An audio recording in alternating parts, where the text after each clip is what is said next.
20-25 minutes. Now the covalent bond is what? As we discussed in the ionic bond is a chemical bond formed by chemical mixing of metal and non-metal, and as the metal and non-metal exchange their electrons, they will form the ionic bond. मतलब एक element electron lose करेगा, एक electron gain करेगा, तो electron जो loose कर रहा है वो कैटायन बनाएगा, जो इलेक्ट्रॉन गेन करेगा वो एनायन बनाएगा, और कैटायन और anion join together by electrostatic force of attraction and the bond formed is ionic bond. तो इलेक्ट्रॉन एक्सचेंज से जो बॉन्ड बनता है वो बनता है ionic bond. But if the element doesn't have any sufficient electrons to gain और lose, then what happened, they share their electrons, और इलेक्ट्रॉन की शेयरिंग से जो बॉन्ड बनेगा वो बॉन्ड होगा covalent bond. So a chemical bond formed between the atoms by the sharing of electron. A chemical bond formed between atoms by sharing of electrons is called covalent bond.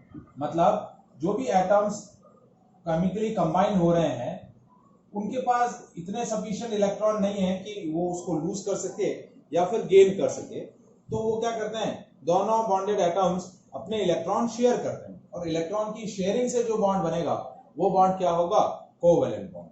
जैसे for example formation of hydrogen molecule. जैसे hydrogen molecule consist of 2 hydrogen atom. अब as we discuss in the last class कि electron dot structure क्या होता है atom का, उस atom का सिंबल और उसका आउटरमोस्ट सेल का इलेक्ट्रॉन. तो हाइड्रोजन एटम का इलेक्ट्रॉन डॉट स्ट्रक्चर क्या होगा, H और उसके ऊपर एक इलेक्ट्रॉन. दूसरा हाइड्रोजन एटम का भी क्या होगा, H और एक इलेक्ट्रॉन. अब ना तो ये हाइड्रोजन एटम अपना एक इलेक्ट्रॉन डोनेट लेफ्ट कर सकता है ना ये, तो क्या करेंगे, दोनों अपने इलेक्ट्रॉन शेयर करेंगे. ये हाइड्रोजन एटम अपना एक इलेक्ट्रॉन इसके साथ शेयर करेगा, और ये हाइड्रोजन एटम अपना एक इलेक्ट्रॉन इसके साथ शेयर करेगा. पापा कल और कल क्या कल और कल? कल वेडनेसडे, कल ट्यूसडे है बेटा. कल ट्यूसडे. हाँ हाँ वेडनेसडे, कल ट्यूसडे. हाँ के बाद है ना शवामा पढ़ते.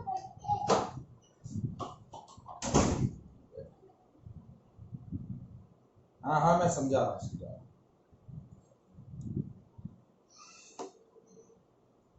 सो क्या हो रहा है, a chemical bond form between the bonded atoms by sharing of electron. Electron की शेयरिंग से जो बॉन्ड बनेगा वो कौन सा बॉन्ड होता है, कोवेलेंट बॉन्ड. लास्ट क्लास में हमने डिस्कस किया था आयनिक बॉन्ड. आयनिक बॉन्ड किससे बनता है, इलेक्ट्रॉन के एक्सचेंज से. एक एटम इलेक्ट्रॉन लूज करता है, दूसरा इलेक्ट्रॉन गेन करता है, तो इलेक्ट्रॉन के एक्सचेंज से जो बॉन्ड बनेगा वो बनता है ionic bond. But electron sharing से जो बॉन्ड बनेगा वो क्या होगा, कोवेलेंट बॉन्ड. जैसे formation of hydrogen molecule. Hydrogen molecule में 2 हाइड्रोजन एटम है, both the hydrogen atom consist of 1 electron. तो अब ये हाइड्रोजन एटम अपना इस एक इलेक्ट्रॉन इसके साथ शेयर करेगा, तो 2 इलेक्ट्रॉन बन गए, और ये हाइड्रोजन एटम अपना एक इलेक्ट्रॉन इसके साथ शेयर करेगा, तो एक पूरा इलेक्ट्रॉन पेयर शेयर हो गया, और ये इलेक्ट्रॉन पेयर क्या बनाएगा, बॉन्ड. क्या बनाएगा, बॉन्ड. तो ये बन गया. So this is called single covalent bond.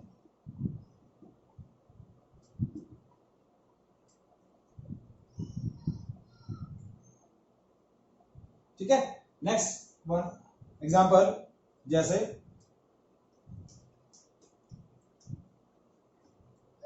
Next is chlorine molecule. तो क्लोरीन मॉलिक्यूल में क्लोरीन एटम है. क्लोरीन एटम के इलेक्ट्रॉनिक अरेंजमेंट क्या है, 2, 8 और 7. आउटरमोस्ट सेल में कितने इलेक्ट्रॉन है, 7. तो इसका इलेक्ट्रॉन डॉट स्ट्रक्चर कैसे बनेगा, 7 इलेक्ट्रॉन, 2, 4, 6 और 7. अब क्लोरीन मॉलिक्यूल है, सो 2 क्लोरीन एटम्स आर देयर. तो दूसरा क्लोरीन एटम 1, 3, 5 और ये 7. अब क्या होगा, ये क्लोरीन अपना एक इलेक्ट्रॉन इसके साथ शेयर करेगा और ये क्लोरीन अपना एक इलेक्ट्रॉन इसके साथ शेयर करेगा। तो ये इसके साथ शेयरिंग होगी और ये इसके साथ शेयरिंग होगी। शेयरिंग करने के बाद इसके पास भी 8 हो गए और इसके पास भी 8 हो गए, क्योंकि मेन पर्पस क्या है, to make 8 electron in their outermost shell to complete their octet. तो ऑक्टेट पूरा करने के लिए इलेक्ट्रॉन एक्सचेंज नहीं होगा, इलेक्ट्रॉन शेयरिंग होगी। तो ये इलेक्ट्रॉन ये एक बॉन्ड बन गया, तो ये क्लोरीन सिंगल कोवेलेंट बॉन्ड। ऐसा बॉन्ड है सिंगल कोवेलेंट।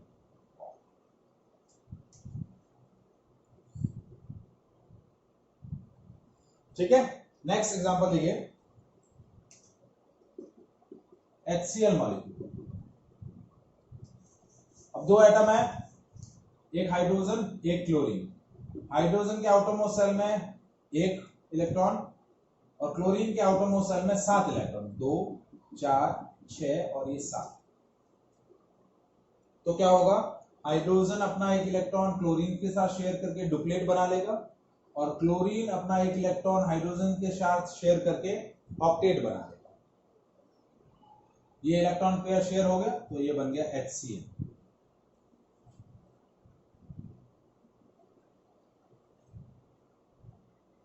ठीक है, नेक्स्ट मॉलिक्यूल H2O। तो देखिए H2O में 2 हाइड्रोजन एटम है, एक ऑक्सीजन एटम है।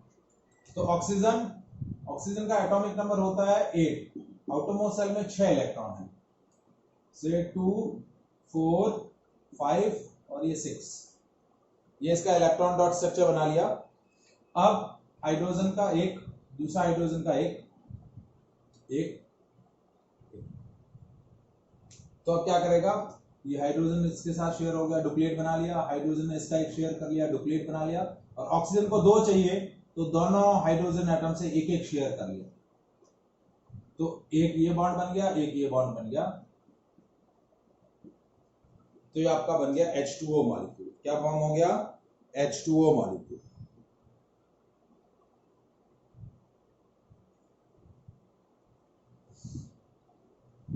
ठीक है, नेक्स्ट देखिए, ये सारे सिंगल कोवेलेंट बॉन्ड के एग्जांपल बता रहा हूं। फिर आता है CH4 मॉलिक्यूल। अब CH4 में कार्बन आपका सेंट्रल एटम है, उसका एटॉमिक नंबर है 6, 2 और 4। क्या है, 2 और 4। तो कार्बन 1 2 3 और 4।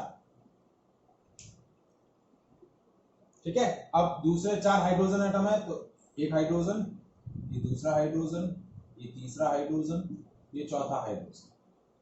अब हाइड्रोजन को आउटर मोस्ट शेल में 2 चाहिए, तो ये इससे डुप्लेट बना लिया, ये डुप्लेट बना लिया, ये डुप्लेट बना लिया, ये डुप्लेट बना लिया। और कार्बन को 8 चाहिए, तो 4 तो उसके पास खुद के हैं और 4 वो 4 हाइड्रोजन एटम से ले लेगा।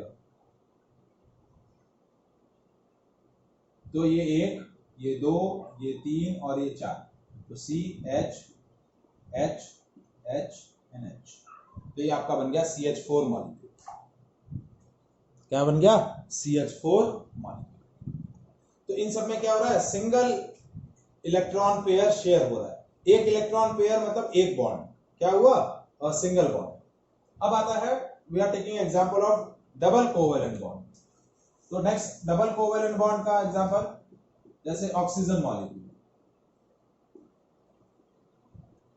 तो ऑक्सीजन मॉलिक्यूल कैसे बनेगा, देखिए ऑक्सीजन का एटॉमिक नंबर 8, 2, 6। ठीक है, आउटर मोस्ट शेल में 6 इलेक्ट्रॉन, तो ये 2, ये 4, ये 6। दूसरे ऑक्सीजन के पास भी 6, 2, 4, 6। तो क्या हुआ, ये ऑक्सीजन अपने 2 इलेक्ट्रॉन नियर बाय 2 ऑक्सीजन के इलेक्ट्रॉन से शेयर कर लेगा, ये ऑक्सीजन उसके 2 शेयर कर लेगा। तो ये 2 पेयर शेयर हो गए, तो क्या हो गया, ऑक्सीजन ऑक्सीजन डबल बॉन्ड। ये आपका हो गया O2 मॉलिक्यूल। क्या हो गया, O2 मॉलिक्यूल।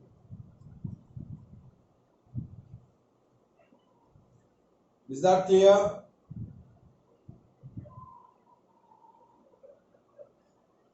ठीक है, नेक्स्ट ये डबल कोवेलेंट बॉन्ड हुआ। क्या हुआ, डबल कोवेलेंट बॉन्ड। नेक्स्ट आया एक और एग्जांपल डबल कोवेलेंट बॉन्ड का लेते हैं हम, CO2 मॉलिक्यूल। तो central atom carbon, atomic number 6 2,4, ये 2 ये 4। और ऑक्सीजन दूसरे हैं, उसमें कितने हैं, दोनों ऑक्सीजन एटम के पास 6, atomic number 2, atomic number 8, electronic configuration 2,6। तो ये 2 ये 4 ये 6, दूसरा ऑक्सीजन 2 4 ये 6। ये हमने डॉट ले लिए ताकि इलेक्ट्रॉन को हम डिफरेंशिएट कर सके, ये डॉट। तो अब क्या करेगा, ऑक्सीजन इसके 2 शेयर कर लेगा, ये 2 इसके शेयर कर लेगा, और कार्बन को कितने चाहिए, 4। तो कार्बन रिक्वायर्स 4, तो ये 4 शेयर कर लेगा। हाँ हीर बोलिए। ओके, तो ये क्या हुआ, carbon double bond O double bond O, तो ये डबल कोवेलेंट बॉन्ड हो गया। This is double covalent bond, example of double covalent. ठीक है, now we are taking example of triple covalent bond. जैसे N2 मॉलिक्यूल, तो nitrogen, atomic number 7, electronic configuration 2,5। So N2 molecule consist of 2 nitrogen atom, 1 2 3 4 5। दूसरे nitrogen atom के पास 1 2 3 4 और 5। ये दोनों nitrogen atom के इलेक्ट्रॉन डॉट स्ट्रक्चर, ये हो गया 8 और ये हो गया 8। ये नाइट्रोजन इसके 3 शेयर करेगा, ये नाइट्रोजन इसके 3 शेयर करेगा, जो हो गया nitrogen nitrogen triple bond. So this is the electron dot structure of covalent molecules.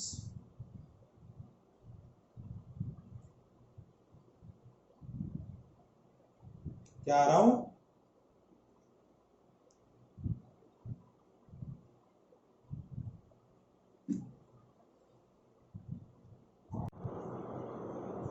now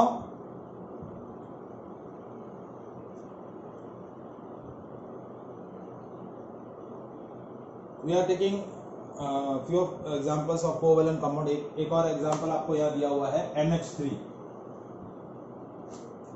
ठीक है, नेक्स्ट इज NH3 मॉलिक्यूल। तो NH3 में सेंट्रल एटम नाइट्रोजन है, एटॉमिक नंबर 7 2,5। तो इलेक्ट्रॉन डॉट स्ट्रक्चर कैसा बनेगा नाइट्रोजन का, 1 2 3 4 5।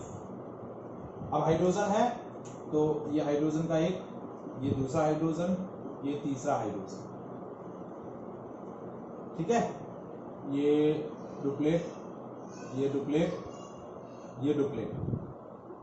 और नाइट्रोजन को कितने चाहिए ऑक्टेट पूरा करने के लिए, 8। तो 3 हाइड्रोजन के शेयर कर लेगा।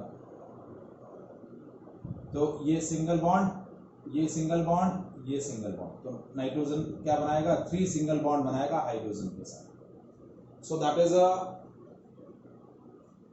electron dot structure of NH3 molecule. Is that clear? Now classification of covalent compounds. अब ये जितने भी हमने एग्जांपल्स लिए, ये सारे क्या थे, जिनके अंदर कोवेलेंट बॉन्ड एग्जिस्ट कर रहे हैं। By sharing of electron they will form a bond. Such kind of compounds are known as covalent compounds. So covalent compounds are classified into 2 categories. एक होते हैं नॉन पोलर कोवेलेंट कंपाउंड्स, और दूसरे होते हैं polar covalent compounds. Now non-polar covalent compounds are those covalent compounds in which covalent bond is formed between similar atoms. दो identical atoms के बीच में जो बॉन्ड बनता है कोवेलेंट बॉन्ड, तो उन मॉलिक्यूल्स को हम क्या बोलते हैं, नॉन पोलर। मतलब नॉन पोलर क्या बोल रहे हैं, they do not have ionic character. उनमें किसी भी तरीके का आयनिक कैरेक्टर नहीं होता है, जैसे H2 मॉलिक्यूल, जैसे हमने अभी डिस्कस किया था, हाइड्रोजन हाइड्रोजन। क्लोरीन मॉलिक्यूल, तो क्लोरीन मॉलिक्यूल का कैसे बना था, ClCl। तो ये कैसे मॉलिक्यूल्स हैं, नॉन पोलर मॉलिक्यूल्स, इनमें कोई भी आयनिक कैरेक्टर नहीं है। जबकि the covalent bond form between two hetero atoms, two different atoms, तो दो डिफरेंट एटम्स के बीच में जो इलेक्ट्रॉन शेयरिंग से जो कोवेलेंट बॉन्ड बनेगा, that bond is polar covalent bond and such compounds are known as polar covalent compound, जैसे HCl, NH3, CH4, ये सारे कैसे हैं, पोलर कोवेलेंट कंपाउंड्स। कैसे कंपाउंड्स हैं, polar covalent compounds. Hetero atoms के बीच में जो कोवेलेंट बॉन्ड बनेंगे वो क्या होंगे, polar covalent compounds. Is that clear? So that is the classification of covalent compounds. Next आता है properties of covalent compounds. So their properties are totally opposite to the properties of ionic compound.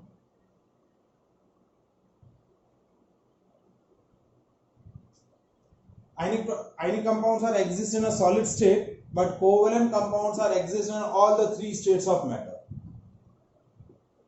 Exist in all three states of matter. मतलब वो solid भी हो सकते हैं, liquid भी हो सकते हैं, gases भी हो सकते हैं। तीनों स्टेट में वो क्या करते हैं, एग्जिस्ट करते हैं। ठीक है, they have low melting and boiling point. उनके मेल्टिंग और बॉइलिंग पॉइंट लो होते हैं because they do not have electrostatic force of attraction between them. उनके बीच में किसी भी तरीके का स्ट्रॉन्गेस्ट फोर्स एग्जिस्ट नहीं करता है, इसलिए उनके मेल्टिंग और बॉइलिंग पॉइंट क्या होते हैं, लो होते हैं। They are soluble in organic solvent. Maximum जो होते हैं वो ऑर्गेनिक सॉल्वेंट में डिसॉल्व होते हैं, जबकि आयनिक कंपाउंड्स क्या होते हैं, इनऑर्गेनिक सॉल्वेंट में डिसॉल्व होते हैं, लाइक वाटर। और चौथा है कि दे आर